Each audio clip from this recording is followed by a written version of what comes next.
ચોરોની તાકાત અને હિંમત ખૂબ વધી રહી છે। દિવસે ને દિવસે ચોરીના બનાવો બની રહ્યા છે। વાઘોડિયા રોડ કલાદર્શન 4 રસ્તા પાસે દુકાનોના તાળા તોડવામાં આવ્યા છે। એટલું જ નહીં, ચોરો ઘણી બધી વસ્તુઓ ચોરી કરીને પલાણ થઈ ગયા છે। મિત્રો, અહીંયાથી નજીક એટલે કે વોકિંગ ડિસ્ટન્સમાં જ પોલીસ સ્ટેશન આવ્યું છે। પોલીસ માટે એક બહુ મોટો પ્રશ્નાર્થ, પડકારજનક પ્રશ્નાર્થ ઊભો થાય છે કે ચોરોની ડેરિંગ વધી કેવી રીતે। પોલીસ પેટ્રોલિંગ પર પણ અનેક સવાલો ઊભા થઈ રહ્યા છે।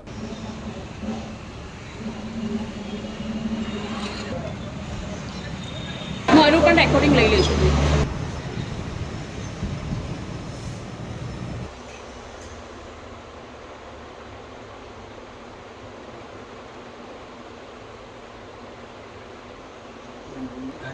चर्सी का तो काम बाइक लेना है। बाइक कसू नहीं चलता चलता है। बताओ तुमने आपको वीडियो बताओ।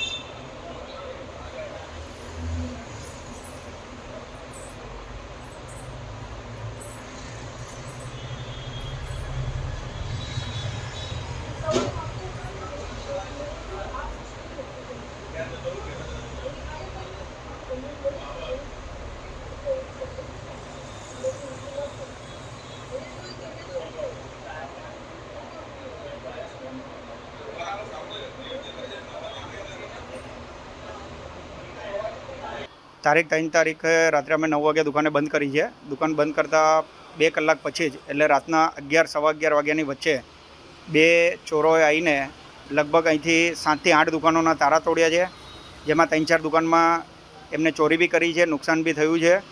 અને આ વેપારીઓને હજી વધારે નુકસાન બહુ વધારે થયું છે। અને બીજું કે આ પોલીસની સમક્ષ બી એક પડકાર છે, ખુલ્લો ચેલેન્જ આપ્યો છે આ બે ચોરોએ મળીને। હવે આ અમારે જે અત્યારે સીસીટીવીમાં દેખાય છે એમાં 2 ચોર છે ને મને એવું લાગે છે ત્યાં સુધી આખી ગેંગ છે, કેમ કે 2 ચોરથી એક જ દિવસમાં 7 થી 8 શટર તૂટે નહીં।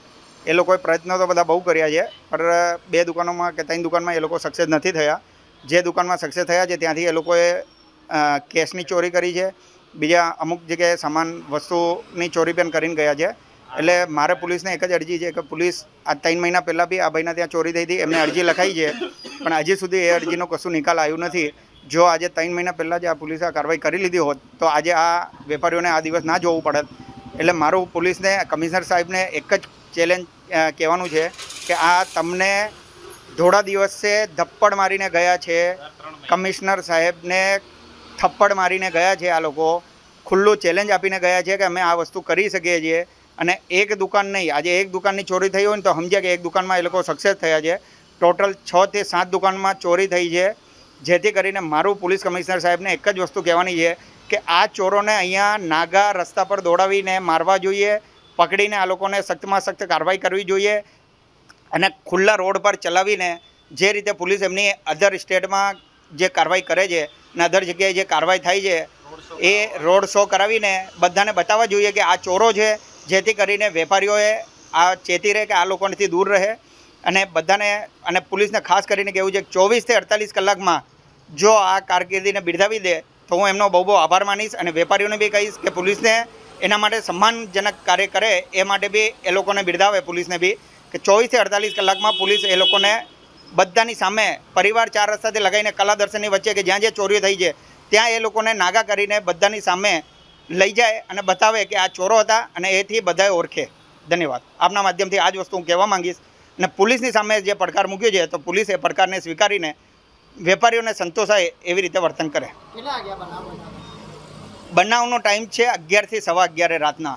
ભર દિવસ કહેવાય, આમ તો જે ગુજરાતના હિસાબે ભર દિવસ કહેવાય, એ દિવસમાં જ આ ચોરી થઈ જાય એવું કહેવાય તો ચાલે। સવા 11નો ટાઈમ કોઈ અડધી રાતનો ટાઈમ નથી કે વહેલી સવારનો ટાઈમ નથી।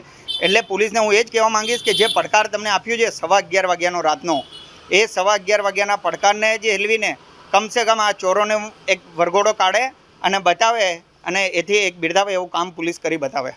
આપણા મારું નામ આશીષ સમદાની, રાજસ્થાન સેલ્સનો હું ઓનર છું. અહીંયા હું રાત્રે 9:30 વાગે દુકાન વધાવીને ગઈ હતી. પછી સવારમાં 7:30 વાગે અહીંયાથી જે બસમાં બેસે છે, જે ભાઈઓ જોબ પર જાય છે, એમનો મારી ઉપર ફોન આવ્યો કે બેન તમારી દુકાનનું શટર તૂટ્યું લાગે છે. એટલે હું તાત્કાલિક 7:30 વાગે અહીંયા આગળ હાજર થઈ. તો મારી દુકાનનું શટર ઘણું બધું ઊંચું થઈને અંદર વેરવિખેર કરેલું હતું અને મારા જે જૂના કોઈન હતા, ઘણા બધા જૂના વર્ષો જૂના હતા, એની આખી થેલી લઈ ગયા છે અને દુકાનનું 15 જે ડ્રોવર હતા એ મારા બધા વેરવિખેર કરી નાખ્યા છે. એવી જ રીતે બાજુવાળાની પણ દુકાન એ રીતે તોડેલી છે.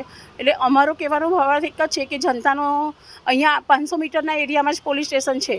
તો જો આ ચોરી કરનારાઓ આટલું સાહસ કરતા હોય તો પછી અમારા જનતાની સેફટી શું, એના માટે અમારે આગળ અમારો જે વિચારધારા છે અમારે આગળ પહોંચાડવી છે. કયો વિસ્તાર છે? અમારો વિસ્તાર છે પરિવાર 4 રસ્તા વાઘોડિયા રોડ. મારી શોપનું નામ છે મનાલી કલેક્શન અને છેલ્લા 20 વર્ષથી હું આ બિઝનેસ કરું છું, પણ ક્યારેય આટલો ખરાબ અનુભવ મને થયો નથી. અને જે આ મેઇન રોડ પર આવ્યા પછી જે અનુભવ થયો છે એના માટે મારે આગળ જણાવવું છે કે 24 કલાકમાં એ લોકો પડકારી જવા જોઈએ, કારણ કે આ રોડ પર એક જ દિવસમાં રાત્રે 11 વાગ્યાથી લઈને રાત સુધીમાં 7થી 8 દુકાનો તૂટી છે. આમ તો પોલીસ અહીંયા 4 રસ્તા ઉપર ઊભી રહી છે અને કાલે 2 દિવસથી કેમ નહીં ઊભી રહી? હવે એવું તો એ લોકોનો પ્રશ્ન છે, અમને કંઈ એવી આઈડિયા નથી કે શું રીઝન છે શું નહીં. પણ આ વસ્તુ એક શરમજનક વસ્તુ છે કે જો આટલી હિંમત એ લોકો પોલીસ સ્ટેશન નજીક હોવા છતાં કરી શકતા હોય તો પછી આગળ અમારી જનતાની સેફટી શું, એના માટે આગળનું અમારે કાર્યવાહી કરવી પડે એવી જ છે. આ એરિયામાં કેટલા દુકાનોનો તાળા છે? કમસે કમ 7થી 8 દુકાનોની જાણકારી મળી છે અમને. અને આનાથી 3 મહિના પહેલાં પણ એક દુકાનનું તારું તૂટ્યું હતું, એમનું પણ ખાલી અરજી આપી છે, એનું પણ આગળ કોઈ કાર્યવાહી એ ભાઈની થઈ નથી. તમારી દુકાનમાં સીસીટીવી કેમેરા? અમારી દુકાનમાં સીસીટીવી કેમેરા છે પણ ફૂટેજ એના નીકળતા નથી. કોઈના ફૂટેજ નીકળ્યા ખરી હમણાં? આગળ એક જણના ફૂટેજ નીકળ્યા છે અને 2 જણ એમાં દેખાયા છે ચહેરા સાથે. તમારું નામ? મારું નામ કુમુદબેન ઠક્કર છે. પરિવાર 4 રસ્તા પાસે. શું બની ઘટના? સવારે અમારી પાસે ફોન આવ્યો કે અમારી દુકાનનું શટર તૂટ્યું છે. તો અમે ત્યાંથી અહીં આગળ જોવા માટે આવ્યા ત્યારે અમારું શટર તૂટેલું હતું ને અંદર કેશ કાઉન્ટર ઉપરથી 20,000 રૂપિયા અમારા ગયેલ છે. બીજી આજુબાજુમાં કેટલી દુકાન? આજુબાજુમાં અમારી એક દુકાન છોડીને બીજી 2 દુકાન છે, એમાં મનાલી કનેક્શન નામની શોપ છે, એમનું બી આખું શટર તૂટ્યું છે, એમાંથી બી વસ્તુઓ ગઈ છે. આ એરિયા કયા રોડ ઉપર છે મેન? પરિવાર 4 રસ્તા પાસે છે. તમને કેવી રીતે જાણ થઈ? અમારી પાસે ઉપર હોસ્પિટલ છે, ત્યાંથી ફોન આવ્યો હતો અને આજુબાજુની શોપ પરથી ફોન આવ્યો હતો સવારે, ત્યારે અમે લોકો આવ્યા અહીંયા આગળ. તમારો શેનો બિઝનેસ છે? મારે અહીંયા આગળ ભગવાનના વાઘા અને ભગવાનની પૂજાપાની વસ્તુનું શોપ છે. અંદાજે કેટલી રોકડ હશે? 20,000 હતા અમારા. શું નામ તમારું? ઉર્વશી શર્મા.